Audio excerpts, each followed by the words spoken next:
Boa tarde. Desembargador Federal Souza Prudente, um agradecimento muito especial ao convite por estar aqui. É muito mais do que uma honra falar na Escola da Magistratura, falar a juízes e, principalmente a partir da Escola da Magistratura, falar não só a juízes, mas a todos os profissionais do direito e à sociedade, porque a escola, sem dúvida, está aberta a toda a sociedade.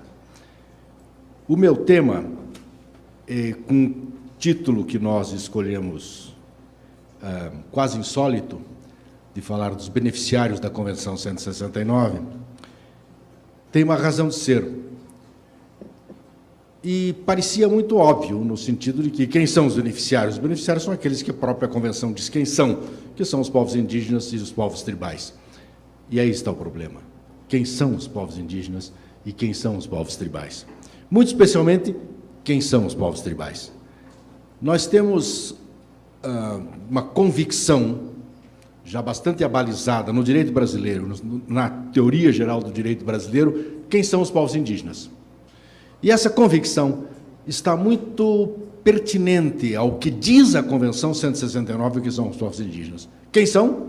São os povos que já estavam aqui antes do processo de colonização. Simples. Aparentemente simples. Mas, em todo caso, isso está afirmado tanto na jurisprudência quanto na legislação brasileira e não cria maiores dúvidas. Nem sempre foi assim.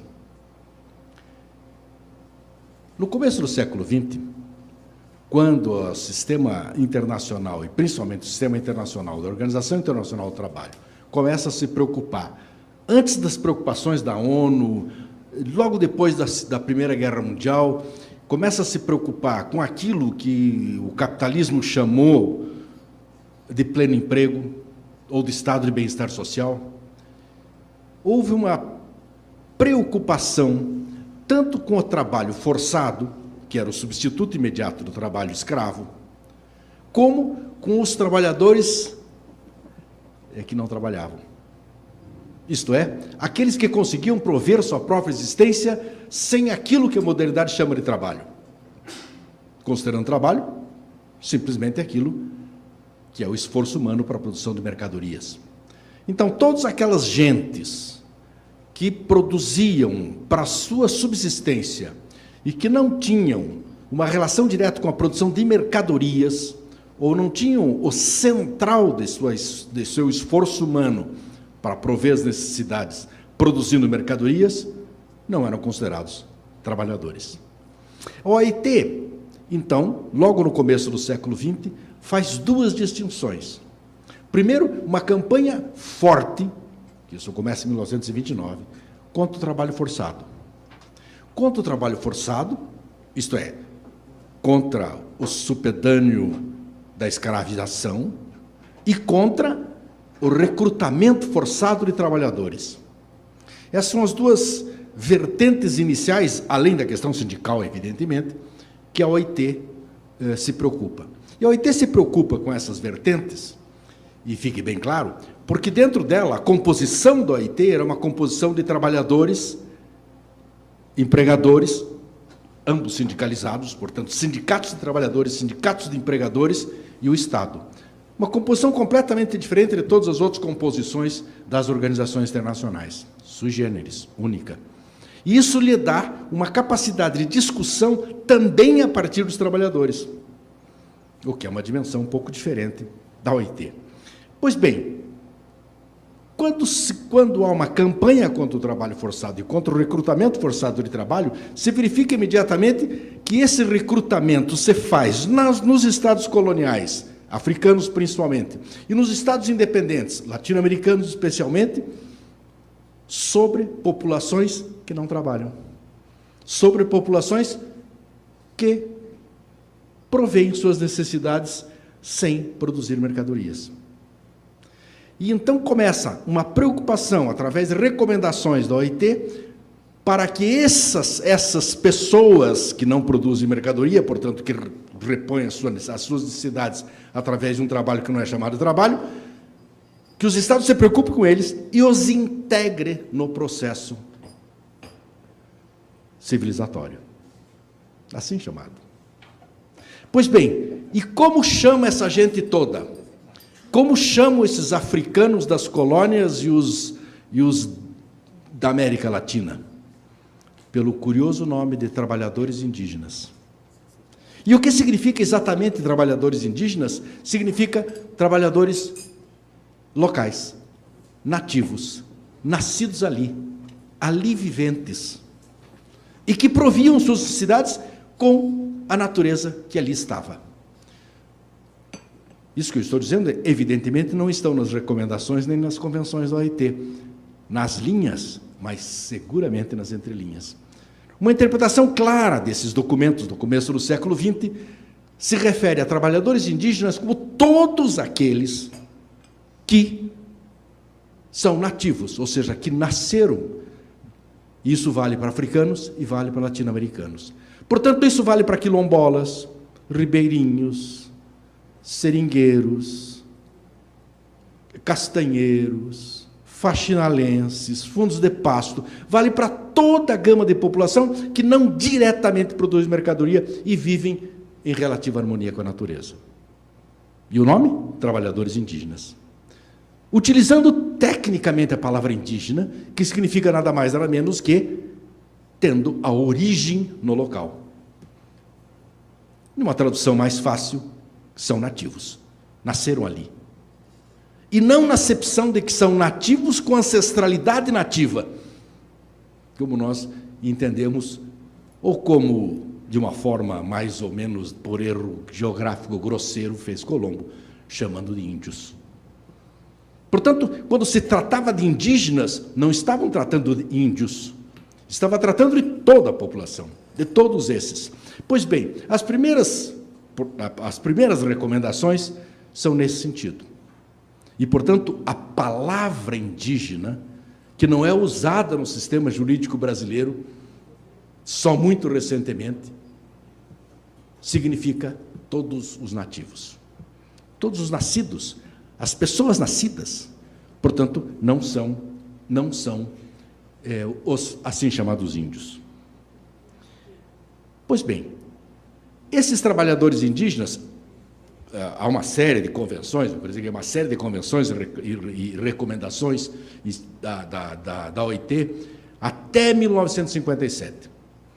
Em 1957 surge uma convenção forte, uma convenção que era para colocar os estados nacionais e os estados coloniais, principalmente estados coloniais africanos, na rota de transformar esses trabalhadores indígenas em trabalhadores nacionais. Reparem os senhores, com um pequeno parênteses, no começo do século, na década de 20, o Brasil, através de Rondon, organiza o primeiro Serviço de Proteção ao Índio, assim se chamava, Serviço de Proteção ao Índio e Localização de Trabalhadores Nacionais. Portanto, a concepção brasileira de serviço de proteção aos índios, não aos indígenas, aos índios e localização de trabalhadores nacionais. Portanto, a ideia já estava lá, uma ideia muito clara de que tinha que transformar todas as pessoas, não só os índios, mas todas as pessoas em trabalhadores nacionais. Pois bem, em 57, sai a Convenção 107. A Convenção 107 é uma convenção, ela é voltada para todos os países, para a América Latina e para a África principalmente, e para a Ásia, mas ela tem, se nós conseguirmos lê-la bem detalhadamente, nós vamos ver que ela é muito mais voltada para países que mantêm o colonialismo. Vale para a América, na medida em que a América, apesar de ser países independentes, ainda mantém traços fortes de colonialidade, traços fortes de colonialismo interno. Portanto, ela vale para a América. E a América, os países da América aceitam a convenção e a praticam. Mas alguns países, como Portugal, por exemplo, têm na convenção, ela é constrangido Portugal a utilizar a convenção fortemente, porque os seus países coloniais são os países que exatamente mais têm que fixar e mais têm interesse em transformar os indígenas os trabalhadores indígenas em trabalhadores nacionais. A OIT, então, faz esse jogo de palavras, dizendo que aqueles trabalhadores indígenas, na verdade, são futuros trabalhadores. Eles não são trabalhadores ainda porque eles não estão produzindo mercadoria, nem na África. Pois bem, essa questão da transformação, da nomenclatura, já na Convenção 167 aparece. E na Convenção 107, eu botei um 6 a mais ali, na Convenção 107 de 1957, talvez por isso a confusão de números, já aparece uma nova distinção, que é a separação entre não trabalhadores. A palavra trabalhadores desaparece, e aparece a palavra indígenas, não com o nome de povos, mas com o nome de populações, assim chamado populações indígenas e populações tribais e semitribais. E uma diferença entre os indígenas e os tribais e os semitribais. Quem são os indígenas? Já aparece, então, pela primeira vez em 57, a ideia de que indígena é aquele que não só é nativo, mas tem uma ancestralidade nativa até ao período anterior à colonização. Portanto, são aquilo que, no Brasil, são chamados, na América Latina também, alguns com mau gosto, de índios. No Canadá se chama as primeiras nações, as nações originárias, etc. Os nomes aí não têm tanta importância, interessa este conceito de que eles têm uma ancestralidade anterior ao processo colonial.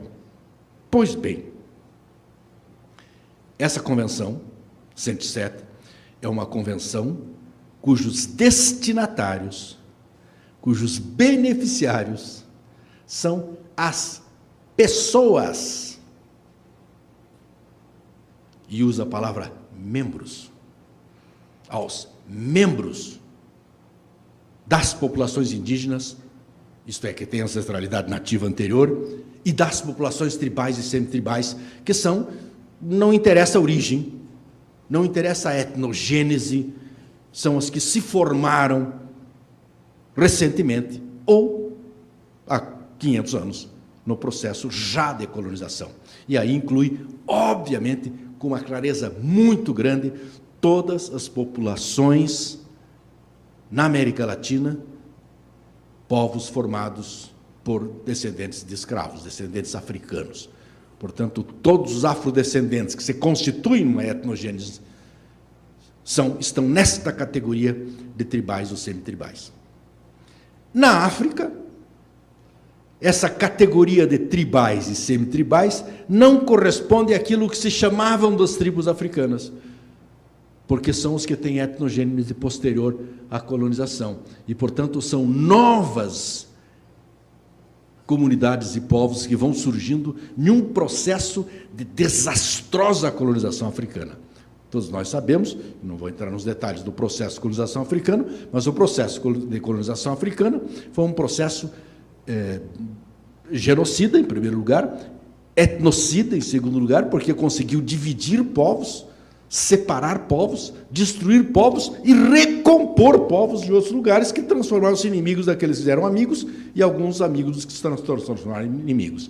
É um processo que não é um processo só do processo da colônia do século XIX, mas é um processo que vem desde do sequestro de escravos do século XVI. Portanto, esse processo desastroso da colonização descompôs aquilo que eram chamados tribos indígenas, portanto, nativas africanas, para novas tribos africanas, que eram passadas a chamadas de tribos tribais ou semitribais. O que interessa caracterizadamente aqui na Convenção 107 é que a Convenção 107 é uma convenção destinada aos membros dessas populações,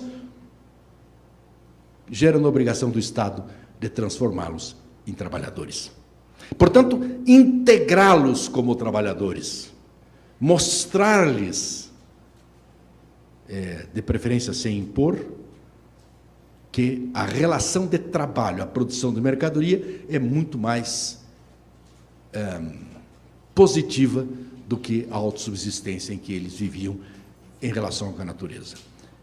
Eu quero dizer uma coisa também em paralelo: em nenhuma dessas convenções, em nenhuma recomendação do OIT, Em nenhuma linha da OIT se fala na recuperação da terra. Mas, obviamente, acompanhando, quando se puxa o trabalhador, se puxa o indígena para ser trabalhador, libera a terra. E, portanto, gera uma nova necessidade de trabalhadores, agora sim trabalhadores que produzem mercadoria. Isso gera, obviamente, uma destruição da natureza. Portanto, esse processo é um processo em que não aparece a natureza, não aparece a terra, mas, obviamente, tem uma relação direta com a destruição da natureza.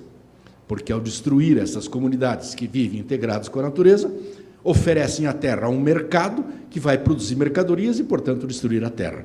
Então, a questão terra e trabalho está intimamente ligada, embora a OIT nunca tenha se manifestado em relação à questão territorial. Ponto. Aí estamos. E aí podemos dizer praticamente toda a legislação latino-americana, com raras exceções, são legislações que acompanham a 107, antes dela e depois dela. Acompanhar a 107 quer dizer entender os povos como indivíduos, transformá-los em indivíduos e tratá-los como trabalhadores, integrá-los como trabalhadores. Esta é a missão do século XX. Antes do século XX, do século XIX para trás, além de ser trabalhadores, eles deviam ser também cristianizados. Já no século XX não há necessidade da cristianização, basta o trabalho. O trabalho já é a suficiente religião para a integração.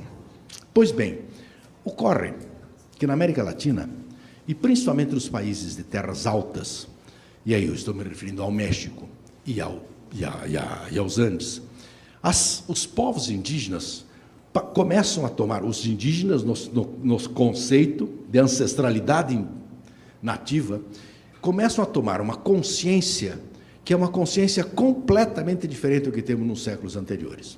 É a consciência de que, para manter-se como povos indígenas, é necessário integrar o sistema branco e, dentro do sistema branco, gerar políticas públicas, direito, etc., etc., que os protejam. Porque a técnica da simples guerra e manutenção territorial armada tinha fracassado em todas as latitudes da América Latina. Portanto, há um movimento na América Latina que começa no começo do século XX, e eu, para marcar 2 pontos, muito rapidamente, que não vou avançar muito nisso, 2 pontos que, para nós, juristas, são muito caros. Um é a Revolução Mexicana de 1917 e a formação de 10 e a formação da Constituição de 1917, especialmente com a participação de Zapata. E 2, os movimentos revolucionários indígenas ocorridos a partir da década de 30 no México, na Bolívia, em contraposição à Guerra do Chaco, e que vai resultar numa nova revolução, que é a Revolução de 1952 na Bolívia, e que os povos indígenas da Bolívia começam a se organizar de forma diferente. É aí na Bolívia que surge um movimento indígena muito expressivo, que é contraposto e que tem o seu correspondente, não necessariamente contraposto, com o que se chamou de movimento indigenista pelos intelectuais da América Latina, intelectuais, inclusive, intelectuais marxistas do porte de José Carlos Mariátegui. Mas, do ponto de vista artístico, como todo o movimento dos moralistas espanhóis, Frida Kahlo, a Semana da Arte de 22, não é? com Macunaíma e toda essa indianeidade que começa a aparecer na cultura e na literatura da América Latina e que, afinal de contas, resultou naquilo que nós acabamos por chamar de realismo fantástico. Pois bem, esse movimento indigenista não tem nada a ver com o movimento indígena propriamente dito, que é a reivindicação indígena, mas tem contrapontos. Por exemplo, o movimento indígena reclamava um congresso indígena internacional, pan-americano, interamericano. Os estados nacionais constroem um Instituto Indígena Interamericano, em contraponto a isso. Portanto, sempre há os estados vão fazer o contraponto aos movimentos indígenas que vão forçosamente ou forçadamente disputando lugar no estado, que é completamente diferente. Até então era guerra de posição, um contra o outro. Agora não. Agora é a conquista do espaço dentro do Estado. E a conquista do espaço dentro do Estado leva, o que nós todos juristas sabemos, às transformações das constituições da América Latina, a partir da Constituição de 88. Os indígenas no processo constituinte não tinham um único índio no processo constituinte como deputado. Mas se nós olharmos a memória da Constituição, da Constituinte, nós vamos ver os grandes exemplos jornalísticos, no caso, inclusive, não é? São os índios na Constituinte. É o Raoni, todo aquele aparato de indígena, aquele grande, falando e discutindo e dizendo o que é que precisava ser. E a cena, que é uma das cenas internacionalmente famosas, que é a cena do Ailton Krenak, branco, se transformando em índio da tribuna e dizendo que eles podiam ser, que nós podemos ser, continuar a ser o que somos, embora sejamos o que vocês são. Portanto, há uma entrada dos movimentos indígenas nas constituições, e aqui no Brasil nós temos a primeira, e, portanto, simbolicamente, provavelmente, a mais importante. Simbolicamente. Pois bem, esse movimento não ficou na América Latina. O movimento indígena não ficou na América Latina. Por quê? Porque os indígenas da América Latina se deram conta de que havia uma Convenção 107 da OIT que determinava que os estados se integrassem como trabalhadores, que era absolutamente contrário a tudo aquilo que eles queriam na disputa do Estado.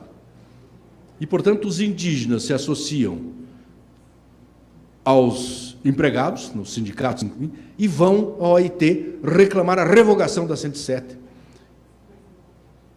E, obviamente, a OIT fica numa encruzilhada, porque não é possível revogar a 107. Quem revoga a 107 não somos nós, são os países que aceitaram e que aderiram a 107. E os índios tanto insistem, durante um processo que levou praticamente 10 anos, toda a década de 80, é uma discussão permanente, não havia reunião do OIT que não tivesse um índio de algum lugar da América Latina, e às vezes não só da América Latina, mas também os Sami da Noruega estavam muito presentes, lá discutindo assim, como é? E a nossa convenção? E a OIT acaba por fazer a Convenção 169. Portanto, a Convenção 169 é fruto de um processo de discussão com os povos indígenas, principalmente da América Latina. Portanto, é fruto desse momento, fruto do entendimento de que tem que mudar as coisas de dentro do Estado. É a mesma concepção da mudança das constituições. A Convenção 107, então, sai como uma... quero dizer o seguinte: nessa mesma década, os indígenas, a nível internacional, lutam em 3 frentes: OIT, OEA e ONU, exigindo da ONU uma Declaração Universal dos Direitos Indígenas e da OEA uma Declaração Interamericana de Direitos Indígenas, e a OIT, a mudança lá. O processo avança mais rapidamente, até porque tem mais condições internas de discussão, por causa do Sindicato dos Trabalhadores, dentro da OIT, e a OIT é a mais pressionada, porque a OIT tem uma norma internacional que determina o genocídio. E ela tem que dar um jeito na norma genocida que ela tem, que é a 107. E que começa a ser entendida como uma norma genocídia. Trabalhos internacionais, de juristas, começam a demonstrar que a transformação desses povos em pessoas, em trabalhadores, produtores de mercadoria, é o fim do povo e, portanto, é um genocídio. E então a OIT aceita a discussão é feita e sai a Convenção 169. A Convenção 169 muda o destinatário. O beneficiário da Convenção 169 não são os membros das populações, são os povos. Com essa palavrinha, povos. E essa palavrinha já foi uma dinamite dentro dos estados, porque os estados não aceitam que sejam povos, porque se forem povos, eles terão logo em seguida a autodeterminação, como veio na convenção, no tratado, na Declaração dos Direitos Indígenas da ONU, que só agora, há pouco tempo, e eles iam querer formar o Estado. porque são autodeterminados e têm direito à formação do Estado. E os povos indígenas diziam, tudo que nós não queremos é ser Estado. O que nós estamos aqui é debatendo um anti-Estado. Um Estado que seja diferente do Estado que é, e, portanto, um Estado que entenda que a gente possa existir sem Estado. Era uma discussão muito curiosa, e é uma discussão que aparece nos índios em vários lugares, aparece no Equador, aparece na Bolívia, aparece no México, e em momentos diferentes, mas vai aparecendo isso muitas vezes, e agora, para nosso orgulho e honra, é revelado com uma clareza num livro chamado A Queda do Céu, do Davi Copenau Yanomami. Um grande livro que mostra a cosmovisão Yanomami e, portanto, mostrando que a cosmovisão Yanomami não tem nada de querer a autodeterminação para constituir Estado. Ao contrário, eles mesmos diziam, nós precisamos domesticar o Estado, precisamos amansar o Estado. Pois bem, primeiro ponto, portanto, de absoluta divergência entre a Convenção 107. E o segundo é que a Convenção mantém a divisão entre povos indígenas e povos tribais, chamando a segunda categoria de tribais. E aqui pondo claramente, indígenas são os povos cuja ancestralidade é anterior à colonização. E tribais são os mesmos, só que com etnogênese posterior.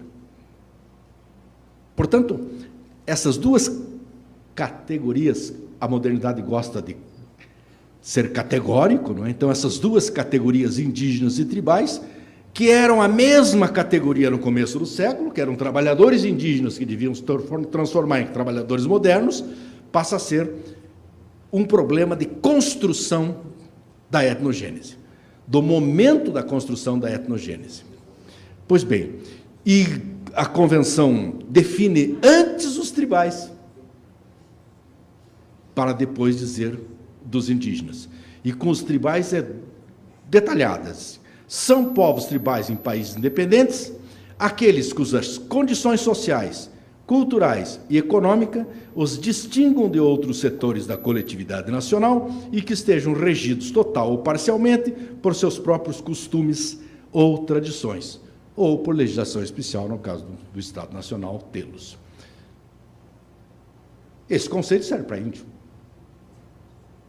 Esse conceito é indígena. Portanto, para criar a categoria de indígena, a Convenção diz, são esses aí, só que tem a etnogênese anterior. Tem ancestralidade anterior. Pois bem, no Brasil, assim, a Convenção cria dois direitos. O primeiro direito é o direito de ser, ou seja, reconhece estes povos com direito coletivo de existência. Portanto, cada qual é cada quem. E para ser cada qual, cada quem, determina, isso já é uma coisa que estava definida na América praticamente em todos os lugares, que o reconhecimento desse ser é um reconhecimento com base na autoatribuição, ou, como diz a Convenção, na consciência de ser. Em havendo consciência de ser, portanto, consciência de ser aquilo, se autoatribui a condição de indígena ou tribal. Claro que a autoconsciência de indígena determina uma ancestralidade anterior à conquista.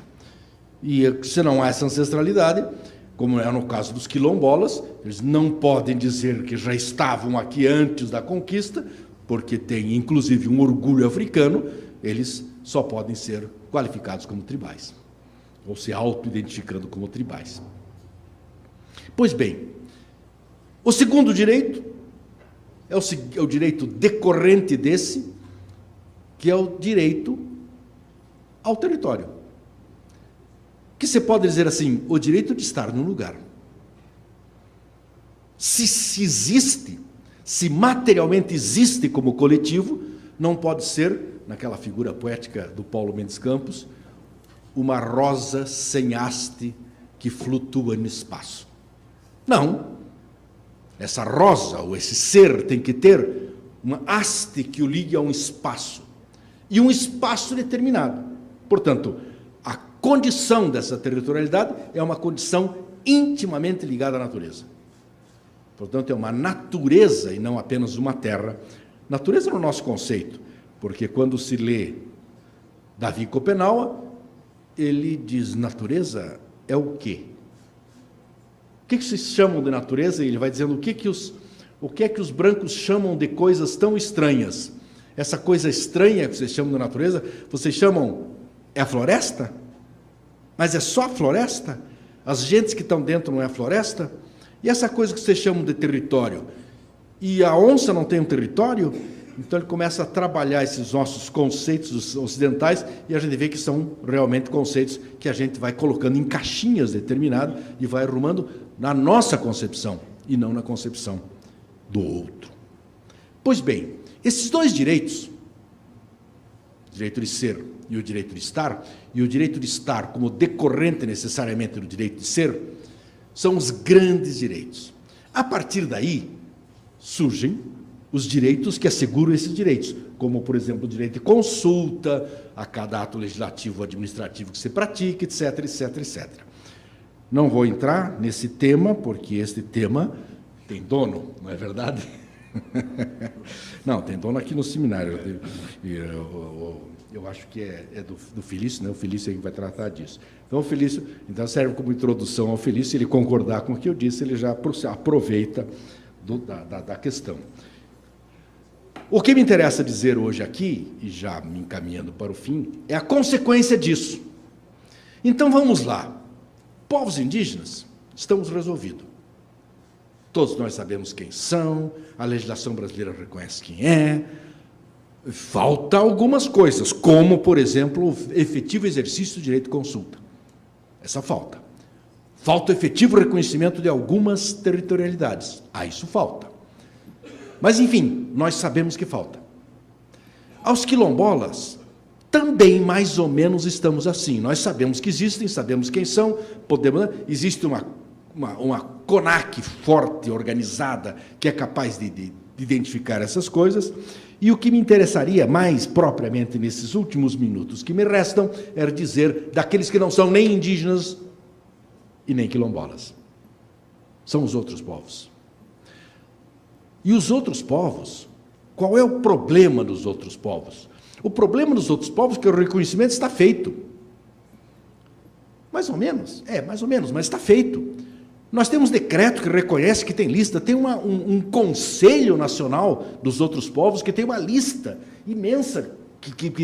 Portanto, o Estado brasileiro reconhece a existência desses povos. E esses povos entram na categoria de tribais. Entram no conceito que eu acabei de ler da Convenção. Mas se eles são reconhecidos como povos tribais, eles têm que ter reconhecido o direito de estar, porque eles deixarão de existir se não estiverem. E a consequência disso é grave. Por quê? Porque o sistema jurídico brasileiro, na Constituição, já modelou o que é terra indígena, bem, mais ou menos, podia ser melhor, tudo bem. A questão quilombola está muito mal escrita na Constituição, mas está escrita. Portanto, e tanto o Executivo quanto o Judiciário vem construindo a territorialidade quilombola de uma forma não maravilhosa, mas boa, tem sido construído, e tem havido tanto decisões judiciais quanto atos administrativos que conformam essa territorialidade quilombola, mas os outros povos não. Os outros povos, a territorialidade está jogada em um lugar que era para ser um lugar ótimo para a natureza, mas é perversa para os povos, que é a lei do Sistema Nacional dos Dados de Conservação, que cria duas reservas, uma reserva extrativista e uma reserva de desenvolvimento sustentável, que serviria para sustentar a territorialidade. Só que a forma como está construída e a forma como está interpretada do ponto de vista da administração é contrária aos povos. Não são territórios de povos, não são territórios para a existência de povos. São concessões do Estado para a proteção da natureza com alguns povos dentro. Administrados pelo Estado, portanto, sem o efetivo reconhecimento da existência dos povos e a sua haste que os liga a uma natureza determinada. Portanto, a Lei de Unidades de Conservação de 2000 é uma lei que deforma a territorialidade dos povos tradicionais, não indígenas e não quilombolas. O que nos falta, portanto, as consequências de que eu ia lhes falar, é de que todas as unidades de conservação, quando são criadas, inclusive a reserva extrativista e a reserva de unidades e a reserva de desenvolvimento sustentável, têm que olhar a existência de povos tradicionais. E os povos tradicionais, não indígenas e não quilombolas, os quilombolas indígenas já têm discutido isso muito, inclusive depois da decisão de Raposa Serra do Sol, tão maravilhosa para os povos Macuxi e Arepangue, Taurepangue e Ingaricó da área, cria determinados fenômenos contrários à territorialidade, por exemplo, das unidades de conservação. Mas eu não vou me aprofundar nesse caso, porque o meu tempo já vai se esgotando, e eu quero dizer, então, que a consequência da Convenção 169 para os direitos e o reconhecimento dos povos como tais de ser, tem que necessariamente ser a consequência do direito territorial que esses povos têm para manter a sua cultura e manter, portanto, a sua existência como povos. E com isso, eu agradeço a atenção de todos. Muito obrigado.